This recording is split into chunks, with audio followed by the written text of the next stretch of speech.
Victoria and I had been in love for a full 12 years. However, on her 21st birthday, simply because I took her, drunk and disoriented, to a hotel for the night, she began to despise me. Despite this, I managed to marry her. But what I didn't expect was that this was just the beginning of her revenge. She brazenly dated her first love and often humiliated me. She hated me for 6 whole years and took her revenge on me for 6 years. In the end, a truck came by, and she was completely freed from me. When I opened my eyes again, I was reborn on her 21st birthday. This time I decided to let her go and also free myself. Sincere, come over to the Williams place. Vicky is having a huge argument with her parents at her birthday party and is currently smashing things, my mother hurriedly said over the phone before hanging up. I had been reborn on Victoria's 21st birthday. I had been entangled with Victoria for 12 years, and from this day on, she would start to hate me. But fortunately, none of that had started yet. I opened my phone, scrolled through the school group chat, found Victoria's crush, and sent him a message. Victoria's arguing with her parents at home. Go check on her. After sending the message, I finally sighed in relief. Memories from my past life flooded my mind.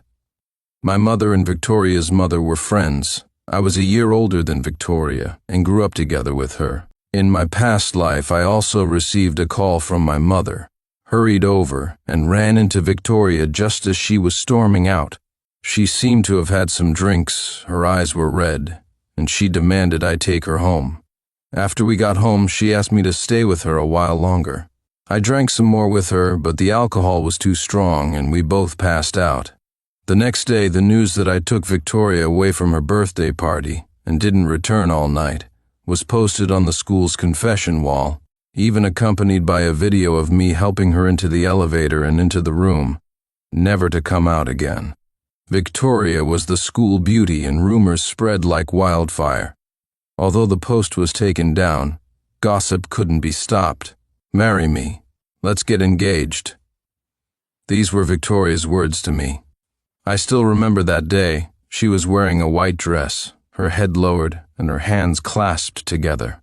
Everyone around knew I liked Victoria, so it seemed only natural that we got engaged. I was thrilled by Victoria's attitude. We were going to get married and have countless days together. I would love her, protect her, and never let her feel sad or cry again. During that time, I felt like the luckiest person in the world. Chapter 2. Until the engagement party, an oddly familiar man walked in from the entrance of the banquet hall, and Victoria's gaze followed him closely. After the party, I found Victoria hiding in the dressing room, wiping away tears. "Vicky, do you have someone you like?" I asked. She replied, "You've got what you wanted. Can't I have someone I like?"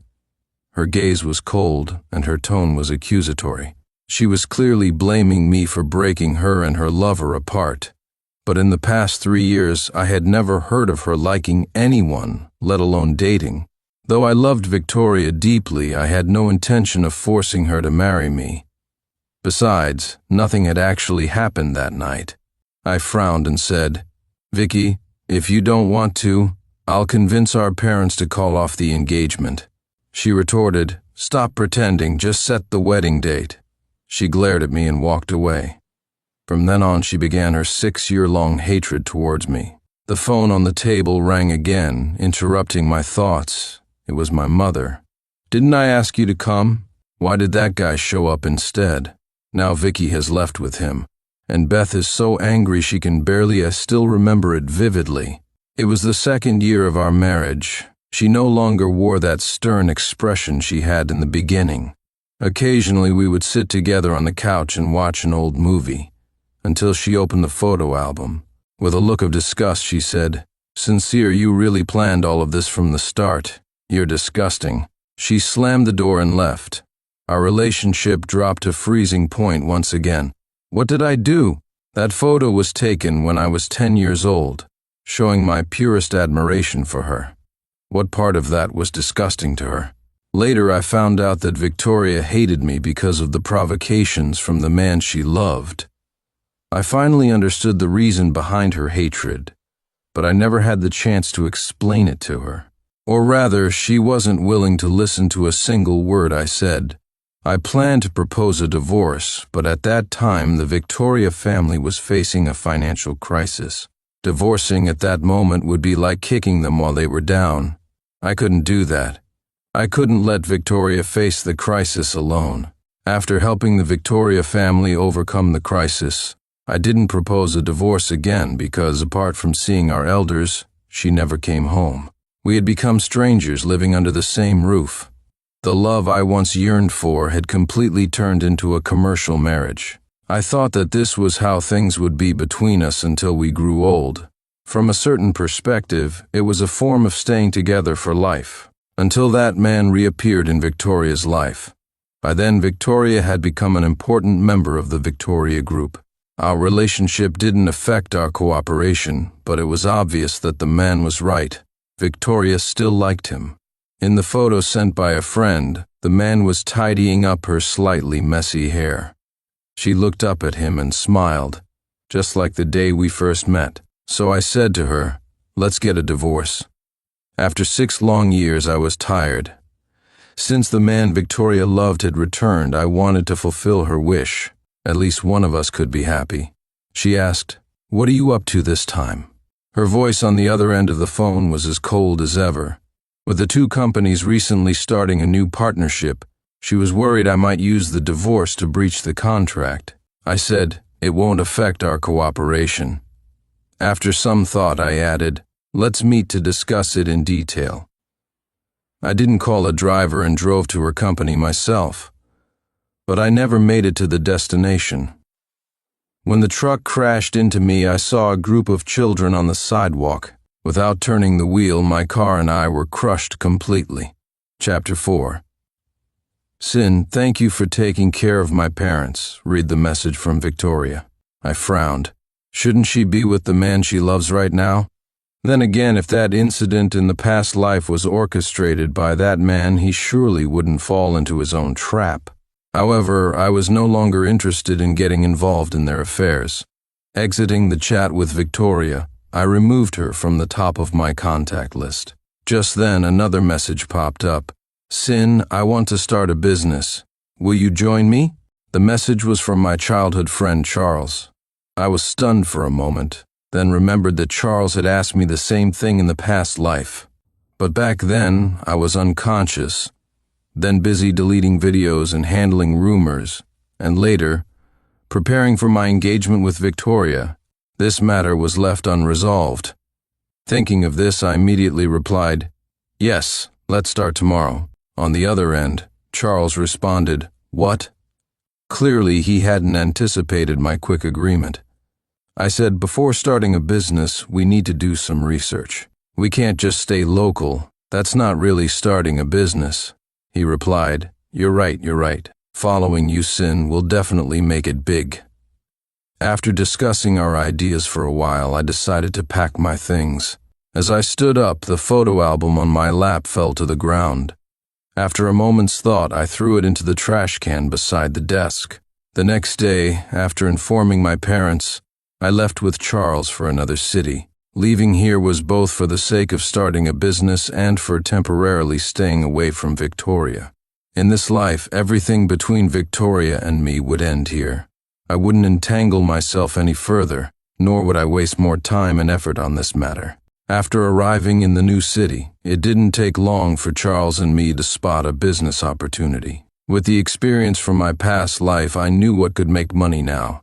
He said, "Bro, we're all set now, just missing the funds." Charles scratched his head. "Do we have to go back and ask our parents for money?"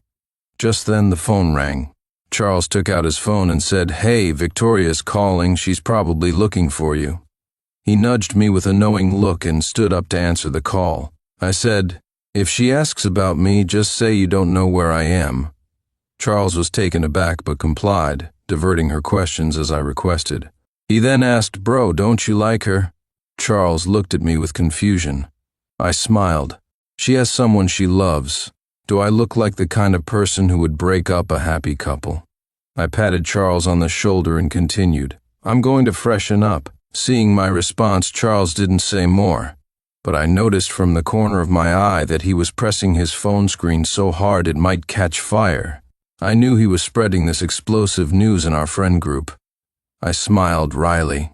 This might be for the best. Chapter 5. I had a good night's sleep but was woken up by Charles at 7 in the morning. Sin, we have someone willing to invest in us. The investor was one of Charles's classmates. We quickly arranged a meeting. At a local cafe, we had arranged to meet up. The person said, "My dad wants me to start a business, but I'm afraid I'll squander all our money. You guys seem more reliable." Sophie was wearing jeans and a white short-sleeve shirt, looking as if she had just rushed over after getting out of bed. Her father doted on her, not only treating her well but also grooming her as his successor. However, it seemed that Sophie just wanted to take it easy. Charles said, "Don't worry, if you follow Sin, there will be plenty to gain." He was cheerfully serving tea and water on the side. With Sophie joining us, our funding issues were essentially resolved. Sophie said, "Sin, your choice of clothes is too conventional." She spent half the day advising Charles on his outfit, and after selecting the right clothes, she turned to look at me. We were going to attend an industry gathering that day. I looked at myself in the mirror, dressed in a proper suit, complete with a tie. "I don't see any problem with it," I said. She replied, "Do you understand that the three of us are a team?" Sophie threw something down from upstairs. I reached out and caught it. It was a tie that matched the color of her dress. As the investor, I certainly had no reason to refuse her request. I obediently tied the tie while the two of them came down from upstairs. Charles was wearing a white suit with a tie that matched Sophie's dress. They looked quite compatible, I thought to myself. Charles said, "Not bad at all. The three of us could be spies now."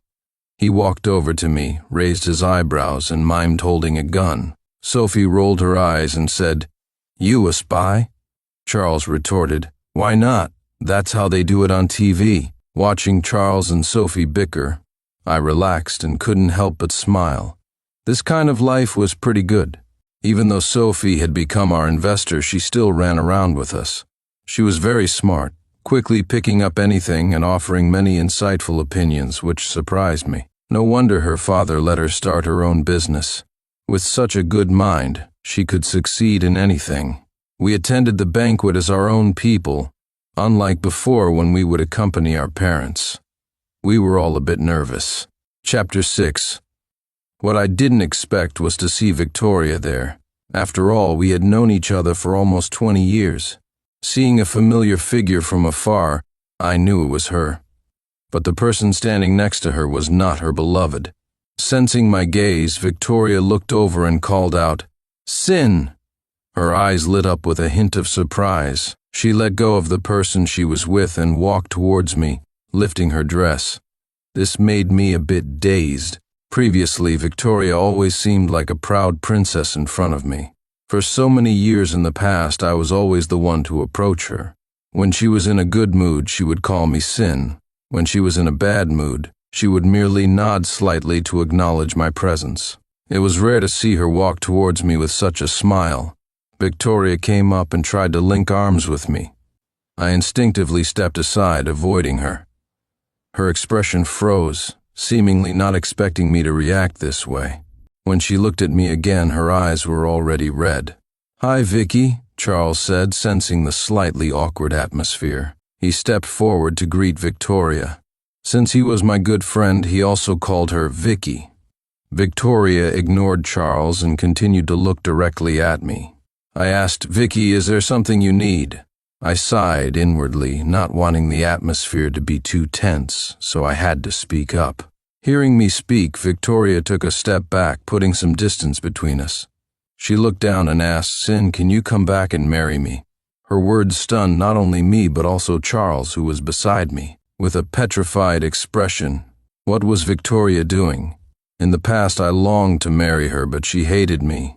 In this life I let her be with her beloved, and now she was talking about marrying me? I asked, "Don't you have someone you like?" I spoke calmly and was somewhat surprised to find that hearing Victoria mention marriage didn't stir any feelings in me. It turned out that I no longer liked her. She bit her lip and said, "No, he's just."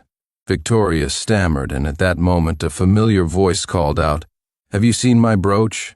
It was Sophie, who had just finished talking with two acquaintances and was walking towards Charles and me. Victoria's expression became stiff. Her gaze shifted from me to Sophie and then to my tie. Sophie asked, "Who is this?" She naturally noticed Victoria standing in front of me and gave her a bright smile. I said, "She's the daughter of my mother's good friend, Victoria." I turned back to answer Sophie and added, "You forgot your brooch when you went out." Sophie rolled her eyes at me and extended her hand to Victoria. "Hello, Victoria. I'm Sophie, their boss," Sophie said.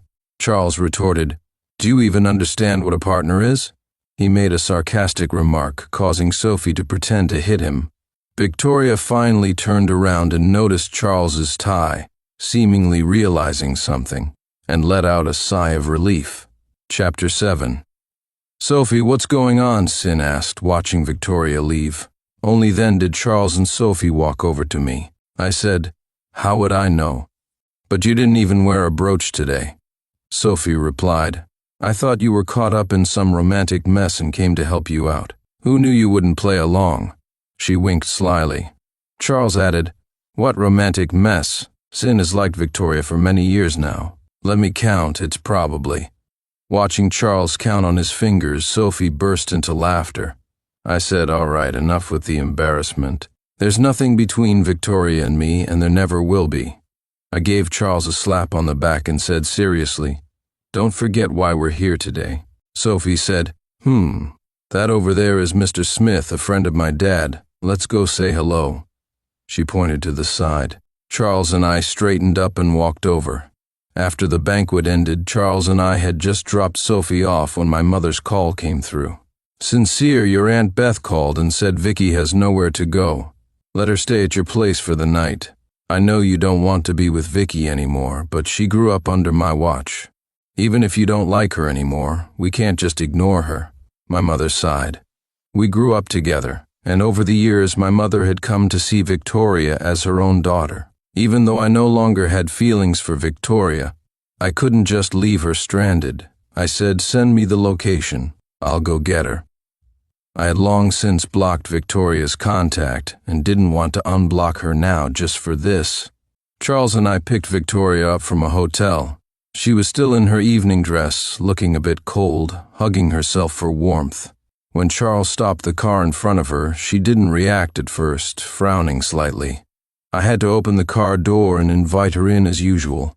"Sin, why are you driving this car?" she said, her tone carrying a hint of complaint and disdain. Charles, who had been smiling and handing her a blanket, paused and his smile faded. "In my previous life, I didn't start my own business, and Victoria always seemed willing to sacrifice everything for love, so I never had the chance to see that she cared about these things too." Victoria seemed to notice Charles's expression. She pursed her lips, wanting to say something but couldn't.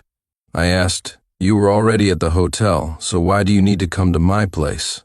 Glancing at the hotel next to us, it seemed like the Victoria's family had arranged it for her.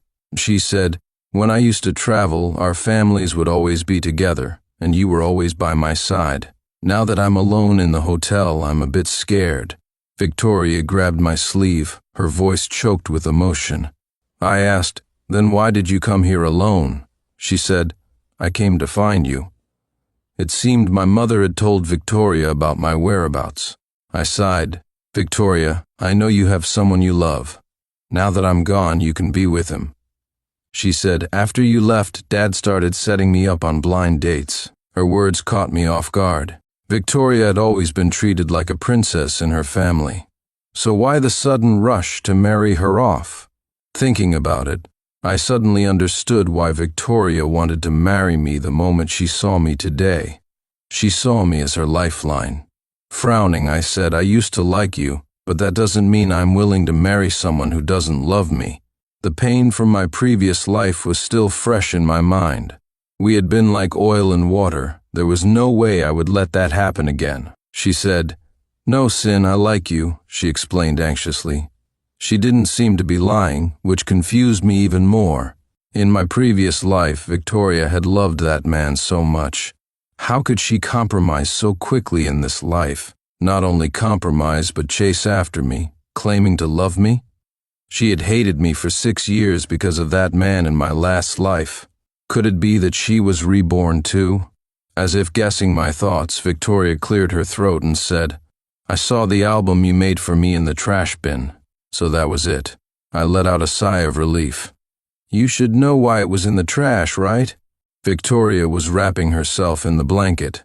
Hearing my words, she froze, and tears started to well up. I handed her a few tissues and helped cover her with the blanket.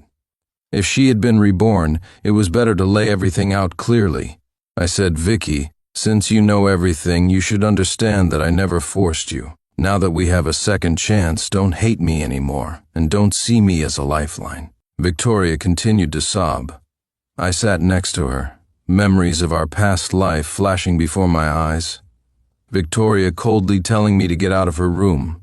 Victoria hysterically questioning why I had hit the person she loved. Victoria's indifferent gaze at her engagement party, and the way she only called me Sin when she needed help. There was also the time when she was a little girl saying she wanted to marry me. I remember the first time I met Victoria. She was standing under a peach tree, squinting and smiling at me.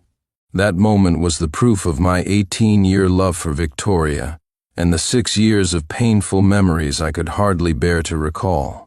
Sin, the streetlight's glow flowed through the car window. I couldn't see Victoria's profile clearly, but I knew she was still crying. I said, "Don't cry, Victoria." I paused for a moment, then continued, "Let's not torture each other this time." The car had already arrived. Charles cleared his throat and said, "I'll go first." I replied, "Find her a place to stay and have someone take her back in the morning." I interrupted Charles, opened the door, and got out. I still had some work to finish today. I had a meeting to attend tomorrow and needed to find suppliers. As for Victoria, if she wanted, she could still secretly meet her lover like in the past life. But this time, it had nothing to do with me. Chapter 8. Victoria never came to see me again. Occasionally, Charles mentioned that Victoria got engaged to her lover. It seemed like there was some drama in between, but I no longer cared. The company was thriving lately. Although busy, it was fulfilling. Charles and Sophie often bickered, but they worked well together. Watching the occasional sparks fly between them made me realize something. During lunch, while Sophie went to get food, I secretly asked Charles, "Do you like Sophie?" The guy looked like he was choked by my question and couldn't say a word. I said, "All right, I get it. I'll ask her for you if there's a chance." Hearing this, Charles' ears turned red, just as Sophie returned with the food. She asked, "Charles, what did you do to feel so guilty? Your ears are all red." Usually Charles would never back down from a teasing, but now he just kept his head down and ate silently. Seeing he didn't answer, Sophie got interested and asked, "Sin, what's up with him?" I replied, "He's lovesick." Charles choked on his food. Sophie was startled and quickly handed him water and patted his back. Watching their interaction, I understood. They were a perfect match and didn't need my help. 6 months passed in a blink. The company gradually got on track. We faced a few challenges but overcame them. At the celebration party, Charles confessed to Sophie. Usually carefree, Charles held a big bouquet, his voice trembling. Sophie smiled and took the flowers, gave him a friendly shove, and then they hugged. This is what love should be, I thought.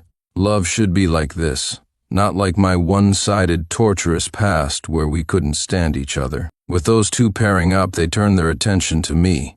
Charles said, "Sin, how about Sophie introduces you to a girlfriend?"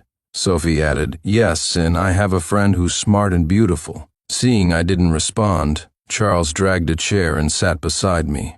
Charles said, "Sin, I don't know much about you and Victoria, but people have to move forward." Sophie agreed, "Yes, Sin, you can't seriously want to be alone forever." Watching them team up, I felt a sudden warmth in my heart. Although I hadn't thought about love recently, seeing them like this, having a partner didn't seem so bad. So I said, "All right, I'll leave it to you two." I patted their shoulders. Everything was different from the past, but I was happy every day until Victoria appeared in front of me again. Chapter 9. Charles said, "Sin, I met her at the office entrance." He looked embarrassed. He had gone downstairs to buy Sophie's favorite cake and saw Victoria being stopped by the receptionist. He couldn't pretend not to know her. I understood, signaling it was okay. Charles sighed in relief, closed the office door, and left. I then turned my gaze to Victoria. She wore a white dress with some dirt on her shoes.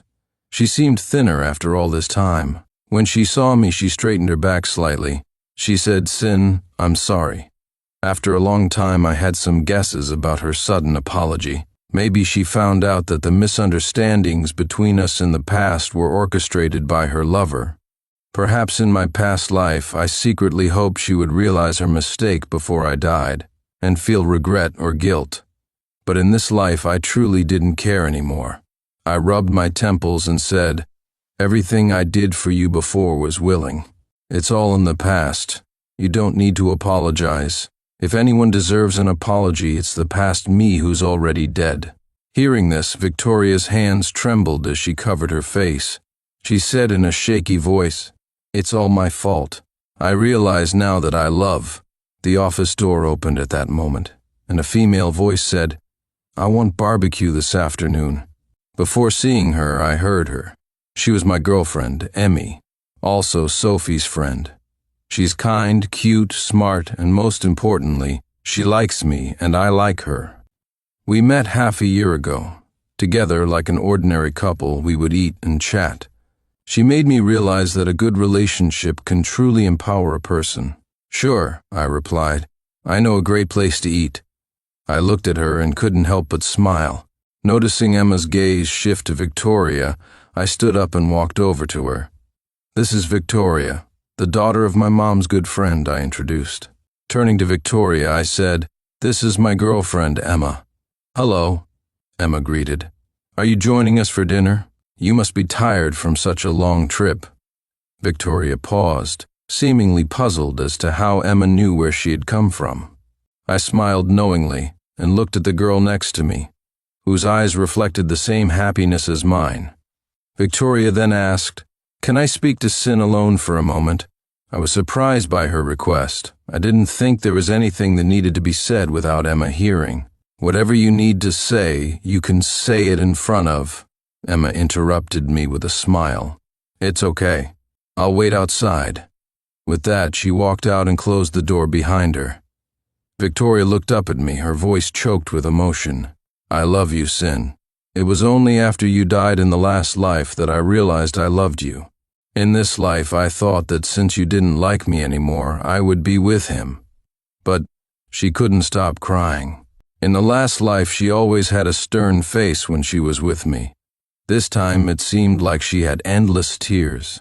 I sighed and said, "You still don't get it. You don't love me, you're just used to having me around, loving you. You're used to my presence." "No, it's not that. I misunderstood you. Now Victoria, I already have someone I love. I've experienced how happy a good relationship can make a person. You should find your own happiness, just like I have." Victoria fell silent, her sobs the only sound. I handed her some tissues. "Do you need me to find someone to take you home?" She didn't respond. "Rest here for a while. Someone will come to take you home later. Goodbye, Victoria." I opened the office door, and Emma was sitting in Sophie's office across the hall. Charles was sharing a piece of cake with Sophie. Emma turned her chair to face me, smiling as she heard the door open. The evening sun cast a line on the floor, leading me to her. I walked along the line to hold her hand. Emma was delicate and wonderful, a smart girl. With the sunset on her face, I reached out and held her hand. She looked at me and asked, "How did your talk with her go?" "Not much to talk about. Those days are behind me." Unintentionally, many memories flashed through my mind. Those days were vivid yet fleeting like clouds. The sun set and a breeze blew in. Back at the office, the night guard informed me that a handsome man had come to pick up Victoria. I nodded in understanding. The handsome man was undoubtedly Ethan. He was the wedge between Victoria and me, breaking apart our childhood friendship. The girl who used to run after me, calling me Sin, ended up hating me for 6 years. I don't know if Victoria shed a tear for me on the day I died in the hospital bed. I was lost in thought as I sat down at the computer, an urgent task at hand. The company was growing rapidly, and we needed to prepare a proposal for a new project. The client was almost satisfied with the first draft, and if we could secure this deal, it would be a big step forward for the company. My phone suddenly rang. It was Victoria. By this time, she should have reached her destination. I answered the call, hearing her choked voice on the other end. Sin, we. I could sense her distress but couldn't comfort her. You've arrived? I interrupted. Yes, Sin. Ethan and I are engaged. He came to pick me up to go to his place, she said slowly. Okay, I wish you happiness, I replied. She fell silent. After about a minute, I heard her sobbing. She was heartbroken, but we were already like parallel lines, never to intersect again. I ended the call and blocked her contact to avoid unnecessary interactions out of respect for Emma. Having experienced an unhealthy relationship and marriage in my past life, I understood the pain it caused. I didn't want Emma to suffer any unfair treatment. I worked until around 3 a.m., finally completing the proposal. Stretching, I headed home. Now working hard in a new city, I had started to build a life here. My heart has finally settled down with my career. I bought myself a big house and raised 2 cats inside. One is named Tiger and the other is Flower. They grew up together in my house, with Tiger as the older brother and Flower as the younger sister. They occasionally bicker, but they are mostly happy. Victoria and I had a joyful childhood together, but after we got together, she ended up hating me for 6 whole years. Now my relationship with Emmy is much more harmonious. After warming up a cup of milk for myself and drinking it, I planned to go to sleep. The 2 cats ran towards me, rubbing against my arms. After drinking the milk and doing a simple wash, I fell into a deep sleep. Who knew that I would be awakened the next day by the sound of a phone ringing? I looked at the caller ID and saw it was Charles. His voice on the phone sounded a bit anxious. Sin, something's wrong. There's been an accident. Charles's voice immediately woke me up. What accident? He said, our company's order was snatched by someone else. His voice was a bit more urgent. Hearing this, I furrowed my brow slightly and said, snatched? I didn't expect that. We've been working hard on this order for a long time. Just the proposal alone was revised numerous times. Last night, I even received a call from the client's representative saying that some things still needed to be modified. I responded immediately, sent Emmy back, and plunged into work to revise the proposal. I originally thought that after a good night's sleep, we would successfully sign the order. This deal is significant, divided into 3 phases, worth $50 million. If we can close it, we would achieve 1/3 of our company's annual performance target, but who knew it would be snatched? I reminded Charles, take it easy, don't rush. After all, rushing won't help. With my reassurance, Charles's emotions finally calmed down. Sin, I don't know the exact details yet. I only know that a company called Cloud Smoke took our order. Okay, I understand. Check the background of this company. I'll head to the office right away. We'll discuss everything in person. I felt a wave of unease. We had worked tirelessly for 1 or 2 months on this order, putting in a lot of effort.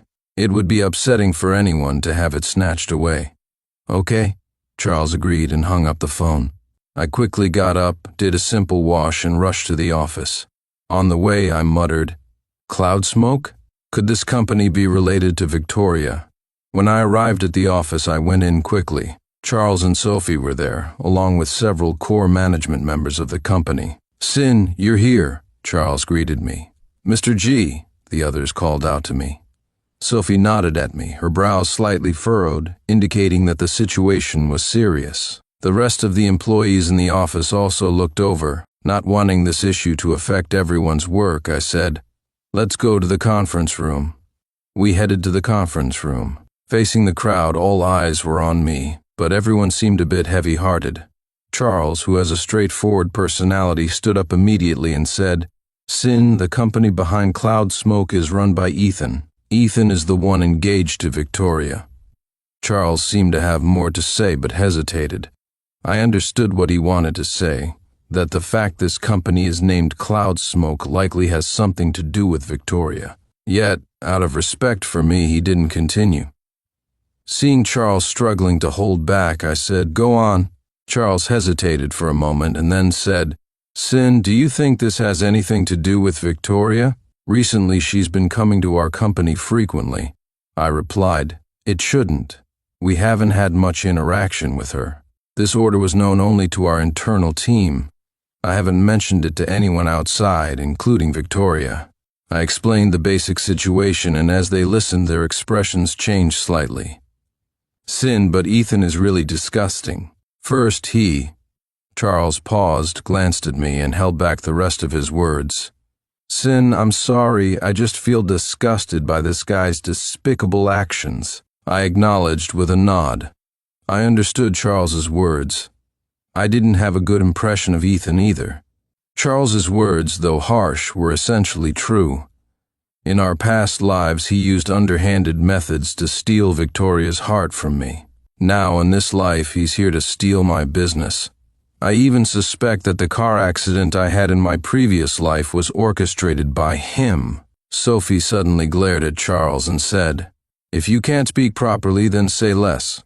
Let's focus on how to respond." Over the past year, Sophie had become a capable professional through her experiences in the workplace. Charles, facing Sophie's reprimand, didn't dare to say much more. The other core management members of the company bowed their heads and said nothing. The problem was not with me anymore. We had been negotiating well with the other company. After a while, seeing that no one was speaking, I said, "Charles, Sophie, please stay. The rest of you can go back to your work." The others responded affirmatively and started to leave. My gaze fell upon Sophie and Charles. The three of us had put in a lot of effort for this company. Its current success was inseparable from our hard work. Now that the two of them had become a couple, everything seemed to be moving in a positive direction. Yet, unexpectedly, such an issue had arisen midway. Looking at Sophie, I said, "Sophie, you and Charles should investigate the situation with this order thoroughly. Check if there's any insider in our company. Also, look into the matters concerning Cloud Smoke Inc. I'll go and meet with Mr. Johnson from the other company." "Sure, Sin," Sophie replied. "Don't worry, Sin. We've got this," Charles assured me. Seeing that both of them were confident, I didn't waste any more time and headed out. I took out my phone and dialed Mr. Johnson's number, but no one answered. The phone rang, but it was never picked up. This could mean that he was either deliberately ignoring my call or he was in a meeting and had left his phone behind. Given the current situation, I felt the former was more likely. It seemed there was little chance of salvaging this deal. However, I still thought it was worth trying. After contemplating for a moment, I headed to Mr. Johnson's company. Upon entering, the receptionist stopped me and asked whom I was there to see. I honestly stated my purpose. The receptionist then asked if I had made an appointment. I replied that I hadn't, but emphasized the importance of my business with Mr. Johnson. The receptionist maintained a professional smile and said, "I'm sorry, sir. Without an appointment, you cannot meet Mr. Johnson. Please schedule an appointment and come back." Hearing this, I felt a chill in my heart. It seemed that the 2 months of hard work we had invested were about to go down the drain. This was the collective effort of our entire company, and I couldn't give up unless there was absolutely no hope. I didn't enter the company but waited outside instead. From morning until finally I saw Mr. Johnson, impeccably dressed, coming down. He looked to be around 40 but had kept himself in good shape without a significant beer belly. Seeing him, I wasted no time and quickly approached. "Mr. Johnson, can we talk?" His gaze fell on me, and the two people with him quickly blocked my path. I tried to push forward but was stopped by them. Mr. Johnson said, "Let him come over." With that, the two men stepped aside. I approached Mr. Johnson and asked, "Mr. Johnson, did you review the proposal I sent you last night? Is there something you are dissatisfied with?" He responded, "Your proposal isn't the issue. It's just that we can't give you this order." "I'm sorry, Sin. His tone carried a hint of apology. "What's the reason for your refusal?" I asked. "The reason is not something I wish to discuss. It's not that your proposal is bad," Mr. Johnson said, looking at me. "I'm sorry, Sin. I have a lunch meeting to attend. I'll take my leave." With that, he walked away briskly. Watching his back, I felt lost for a few seconds. Realizing there was nothing more I could do here, I left his company and headed back to ours. Once there, I called for a meeting with Sophie and Charles. The agenda was simple. I briefly explained the situation, first informing them that we were unlikely to get the order, and second, suggesting that we seek similar companies to collaborate with to ensure our efforts weren't wasted. Charles responded, "All right, Sin." Sophie had no objections and said, "I'll make the arrangements." After Sophie left, Charles turned to me and said, "Sin, I know why we lost this order." Seeing his serious expression, I looked at him, puzzled. "Why?" He explained, "I just did some digging on Ethan. His family isn't wealthy. The only reason he could start his company was with the support of the Liu family. I suspect he got this order through their connections." Charles paused for a few seconds, looking hesitant. I couldn't help but say, "Charles, when did you become so hesitant? Just say it." Charles continued, "This matter relates to Victoria. Do you think she might be acting out of spite and deliberately sabotaging you?" I glanced at Charles. The relationship between Victoria and me wasn't simple. We had both been reincarnated. I knew about her past and she knew about mine. In our previous lives, we had been married. In this life, we were neither lovers nor spouses. We had reverted to our initial acquaintance. However, I no longer wished to pursue a relationship with Victoria, not wanting to repeat past mistakes. And so Victoria seemed to want to get closer to me in this life, which confused me. Shouldn't she hate me? She should have hated me in the previous life. Why would she want to be near me in this life? I was puzzled and unsure of her intentions. I said, "It probably isn't true. This might be Ethan's doing." I remember Victoria was never interested in business matters. She liked doing what she enjoyed. Charles, hearing me mention Ethan, immediately became more furious. He gritted his teeth and said, "It really was that bastard Ethan. I'm going to deal with him right now." As he spoke, he started to walk out. I stopped him and said, "It's useless to find him now. The most urgent thing is to continue looking for new partners." Charles nodded, acknowledging that I was right, but he still left a harsh remark. "Our company and Ethan are going to be enemies." I agreed, "Indeed we are. Actually, we were enemies in the previous life too. Ethan is a disgusting, despicable person." I sat in my office looking for some information and checking potential business partners to see if there was an opportunity to find new collaborators. I don't know when it happened, but my office phone started ringing. I glanced at the caller ID and saw it was an unknown number. I usually don't answer such spam calls, but the caller was persistent, dialing 3 or 4 times continuously. Seeing this, I finally answered the call, but I didn't speak first. After about 3 to 5 seconds, a low voice on the other end said, "Is this sincere?" "Yes, it is," I replied solemnly. "This is Ethan. It's nice to speak with you for the first time," he said, his tone clearly provocative. I was slightly taken aback, but quickly recovered. I asked, "What do you want?" "Nothing special. I just wanted to tell you that I'm engaged to Vicky now. She is my fiancée, and I hope you can keep your distance from her." I frowned slightly, feeling a bit displeased. The displeasure wasn't from him asking me to keep my distance from Victoria, but from his threatening, commanding tone. I responded coldly, "Your matters are none of my business. I'm not interested in her affairs and I don't need your reminder. That's the best. If you don't heed my words, I'll make you understand the consequences. Consider this incident a warning. If it happens again, it won't be this simple," he said, his voice turning sinister. I asked, "Do you think it's honorable to use despicable means to steal this deal?" He replied, "It doesn't matter how it's done as long as I win. I've said what I needed to say. Take care." With that, he hung up. I stood there in a daze for a few seconds, increasingly suspecting that he was behind the car accident in my previous life. Of course, I had no evidence for this now. It was all speculation. After some thought, I decided to have someone investigate Ethan. Although I had asked Charles to check on him before, his investigation was somewhat superficial. I decided to have a deeper investigation done to see if there was any dirt on him. I assigned the task to someone who assured me there would be no problem as long as the payment was sufficient. I agreed and asked for quick results. He promised to get back to me within a week. After hanging up, I felt a bit heavy-hearted. If Ethan was indeed unscrupulous, then Victoria would be in danger by his side.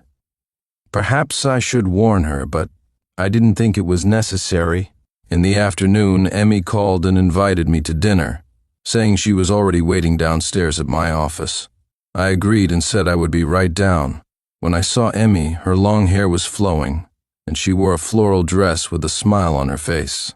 Her skin was very fair and delicate, resembling the gentle and charming girls described in novels.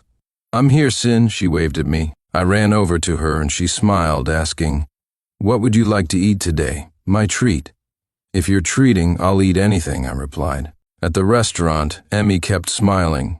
Seeing her so happy, I couldn't help but ask, "Emmy, did something good happen today?" "Seeing you makes me happy," she replied, surprising me and warming my heart. After she ordered, she handed the menu to me, asking what I'd like to eat. I noticed that she had ordered all my favorite dishes. I took the menu and ordered a few of her favorite dishes too, saying, "Seeing you makes me happy too." "That's good," she laughed. "I heard from Sophie that you're having some trouble. Do you need my help?"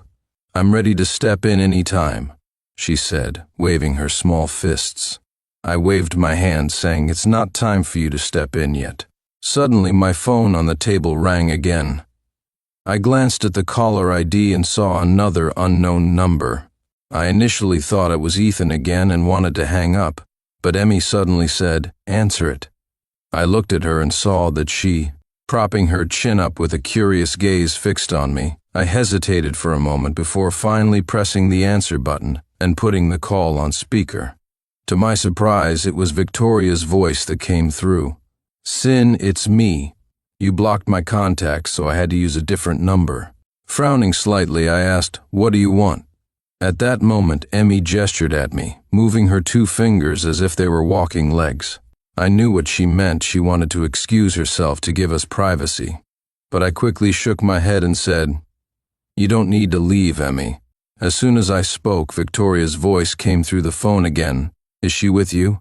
"Yes," I replied calmly. "I'm having dinner with Emmy." I had no intention of hiding my relationship with Emmy.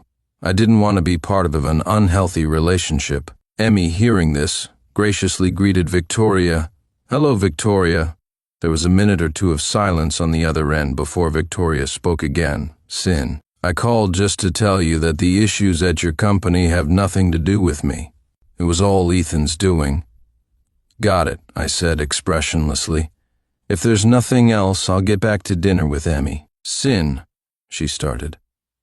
I took a deep breath and said, "Just call me by my name." Another silence ensued before she finally said, "There's nothing else, goodbye." After the call ended, Emmy looked at me and said, "Sincere, you were really cold just now." I stared at her and replied, "I'm cold to other women, but I'm very passionate with you." Emmy suddenly exclaimed that I was being cheesy, her face flushing red. After we finished dinner, Emmy offered, "If you need money, just let me know. I have $10 million in my account. If that's not enough, I'll ask my dad for more." I knew her family was well off given that Sophie's family wasn't lacking either, and they were best friends. Although I didn't need her money at the moment, hearing her say such things filled my heart with immense satisfaction. "I don't need the money right now, but could I visit your parents in a few days?" I asked. "You want to meet my parents?"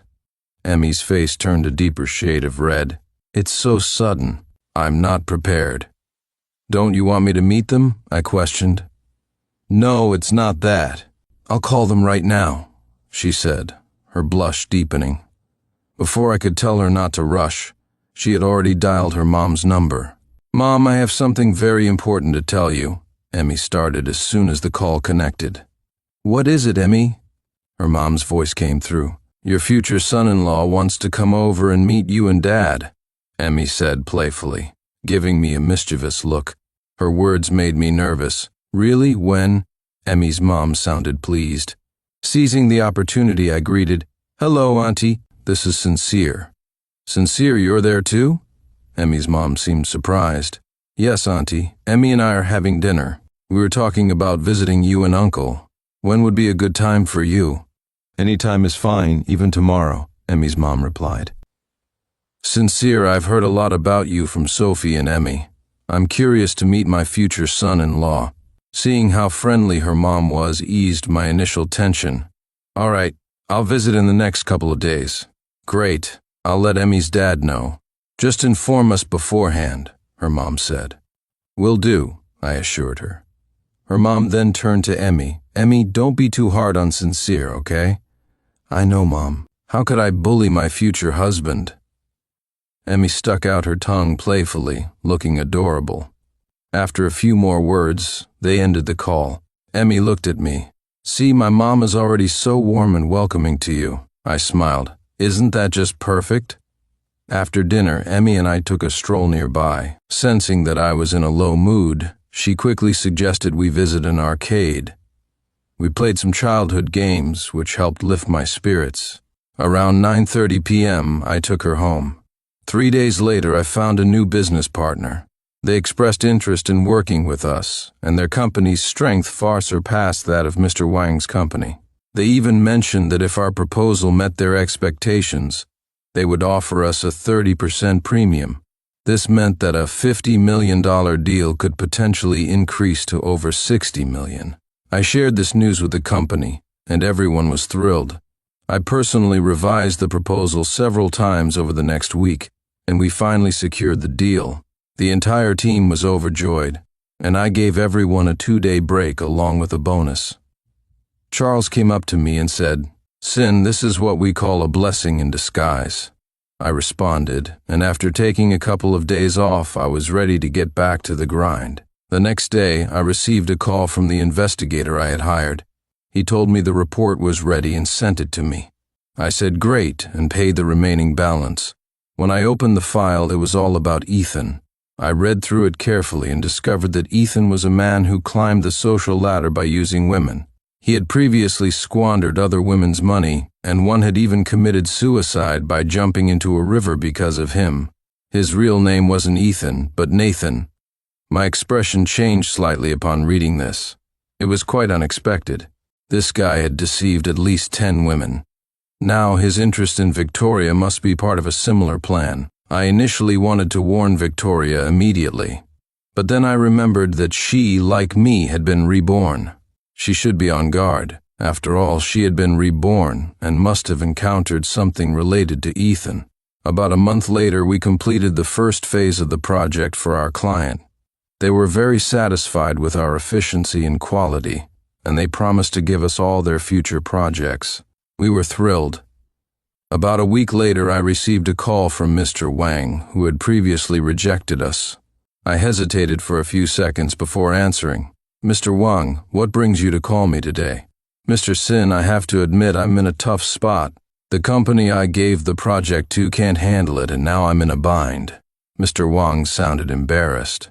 I replied, "Mr. Wang, you're so capable. How come you can't handle this?" "Mr. Sin, I'll give you the project. You come up with a plan, and I won't interfere. I'll even give you a 10% premium." After thinking it over, I agreed. After all, it would be foolish not to take the money handed to us. I called for a meeting with Sophie and Charles. Charles was furious after hearing the situation. "Now he wants to come back? We shouldn't work with him."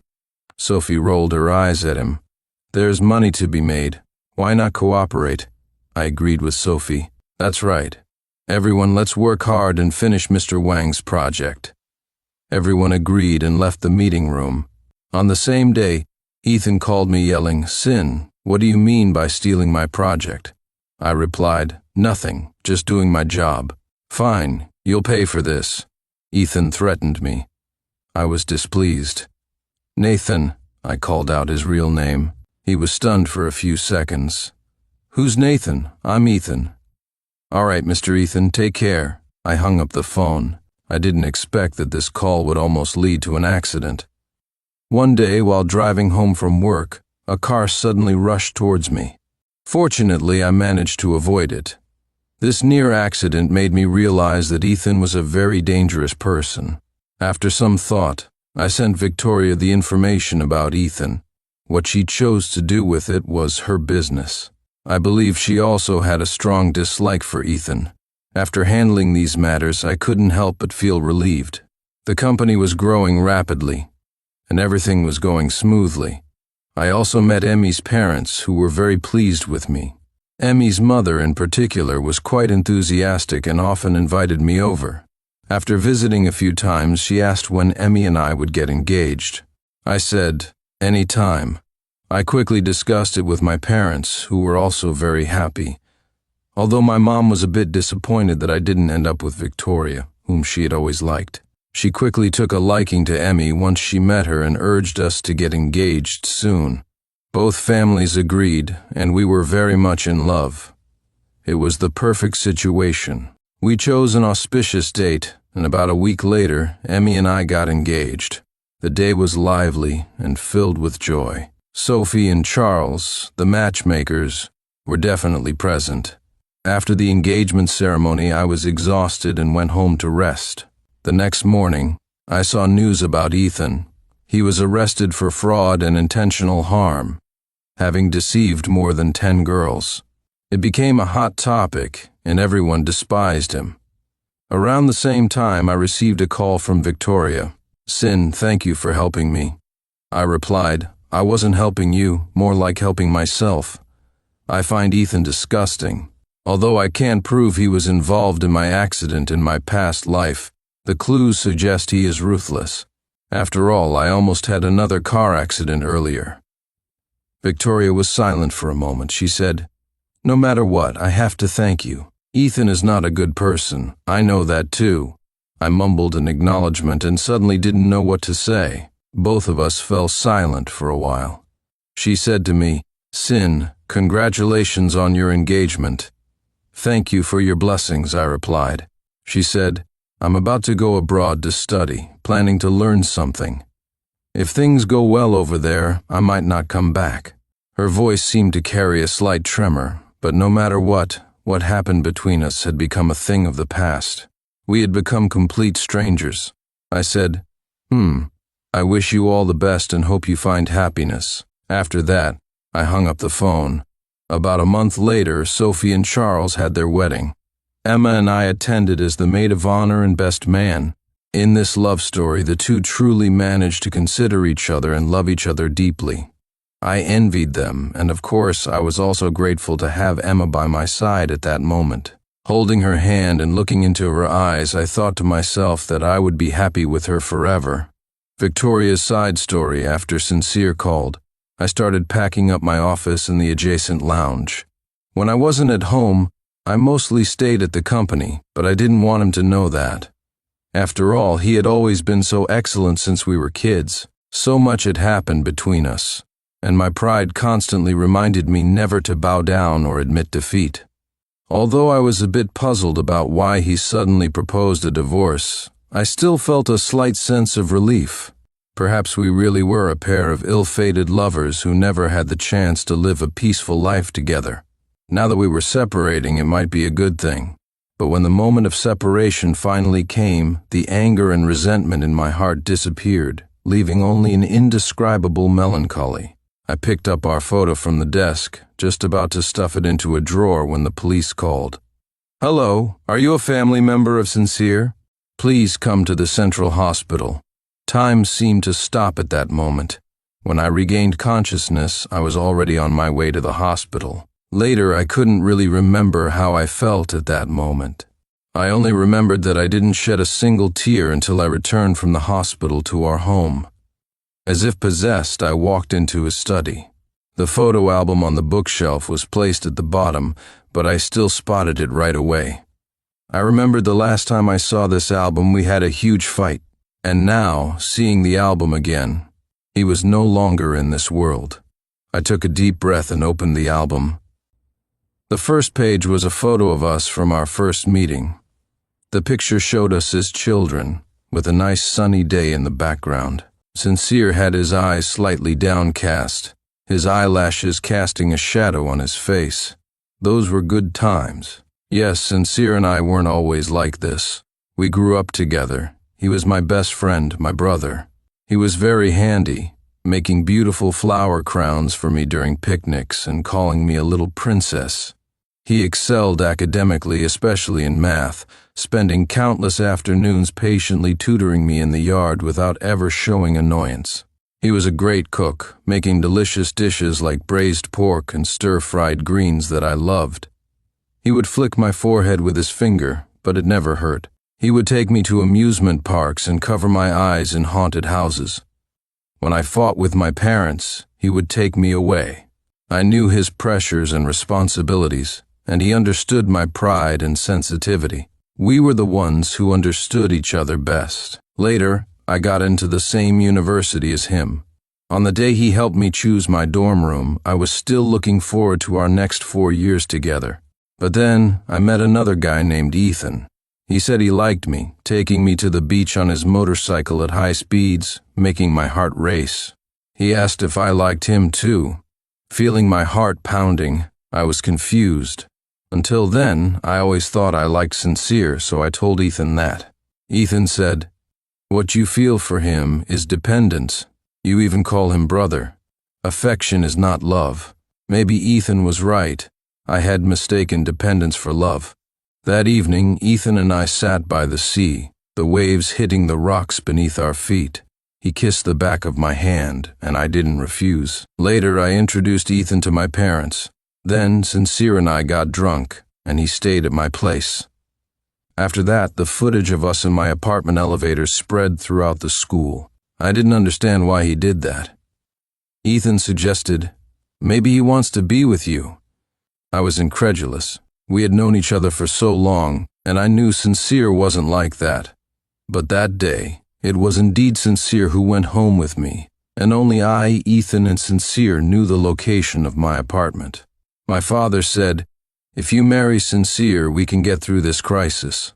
He paused. "I can't force you, but think about it." Hearing those words, I felt I vaguely understood the truth of the matter. First using online rumors and those around me to strike at me, then using the company's survival to pressure me. Overnight, Sincere seemed to change completely. I didn't understand why, but as a member of the family, even if it was a marriage of convenience, it was something I should do. So I went to find Sincere. After all, we grew up together. He would never treat me badly. He never had. "Marry me. Let's get engaged," I said to Sincere. He seemed very happy. For some reason, I felt quite good too. Maybe it was because finally no one was gossiping about me anymore. The next time I saw Ethan was at my engagement party. The day I decided to find Sincere, I broke up with Ethan. He was very upset, but he said he understood my predicament and agreed. Seeing his unshaven face, I knew he was probably more hurt than he showed. And how could I, under such circumstances, be at peace marrying someone else? Yet Sincere chose that moment to tell me he wanted to cancel the engagement. I was furious, or rather humiliated. It was clearly him who had schemed to push me to this point, and now he was pretending to be the good guy? Thinking of him, and then thinking of Ethan sulking in the corner with a drink, I slammed the door and left. After marrying Sincere, things were actually not bad. He was still the same as before, no sweet words, but he did everything a husband should do. It was as if the person who had done all those hurtful things to me wasn't him. Sometimes, even I seemed to subconsciously forget about it, and our relationship improved. Until one day, during a business event, I ran into Ethan again. He hurriedly pulled me aside, and I saw that video once more. Everything reverted to square one. I remembered thinking at the time that since we were already married, Sincere had no reason to release the video. But looking at Ethan's bleeding lips, I couldn't say anything. I had always felt guilty towards Ethan. In my memory, Sincere wouldn't do such despicable things, but he did. Sincere wouldn't hit someone, but he did. I stopped believing anything he said and stopped going home, like a snail retreating into its shell, until Sincere died in a car accident. The police said he swerved to avoid a group of children. He was a very kind person, I knew that, but he also deeply hurt me and another person who loved me. Coming back to reality, the photo albums still lay open on the table. The young us in the photos were still smiling happily. A drop of water fell, smudging the childish handwriting, "I like you." I hurriedly tried to wipe the water stain before realizing that it was my own tears. But then I had an accident and was reborn. What I thought was an accident turned out to be Ethan's premeditated plan. He never really liked me, only my family's background. I regretted it deeply. Why had I hurt the one who loved me most? Sincere. Because of Ethan, I hated Sincere for 6 whole years. So, after my rebirth, the first thing I wanted to do was find Sincere, find my sin, and start over with him. But it was too late. He already had a girl he liked, and she was great, beautiful, and gentle. He began to distance himself from me, and I knew I had hurt him too deeply. So I didn't blame him. But then Ethan approached me again. I hated him. I wanted to take revenge. I prepared a series of plans to drag him into the abyss. Several times my plans were nearly discovered, and I thought I wouldn't succeed, couldn't take revenge. But in the end, Sincere stepped up and gave me some crucial information. I finally succeeded in my revenge. With my revenge complete, I planned to live abroad. There was nothing worth staying for here, and conveniently, I got an opportunity for further education overseas. Leaving, I knew I would never cross paths with Sincere again, but I will always wish him a lifetime of happiness from the bottom of my heart.